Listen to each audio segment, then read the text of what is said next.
we will study the matter. Kasi, irregular nga yung paglagay niya sa Correctional Institute for Women.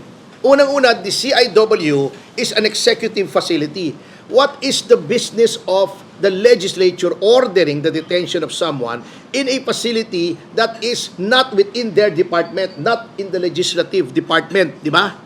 Dapat yun sa detention center nila. Eto naman si Paduano, sasabihin, puno na. Paano puno?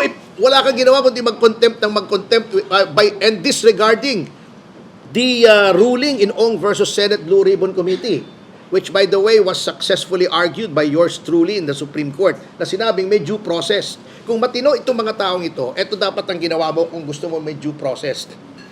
Sasabihin mo, i-produce ko itong dokumentong ito. Sasabihin ko, wala po sa akin, hindi ko ma-produce. Dapat imbestigahan mo muna kung maaari ang nasa akin o hindi. Paano pag pinoproduce ako ng resibo sa grocery ni Salima Refran doon? Sabihin ko, wala sa akin. Contempt ako. Imbestigahan nyo muna kung naibigay sa akin o nasa kanya pa. To cite a very simplistic example.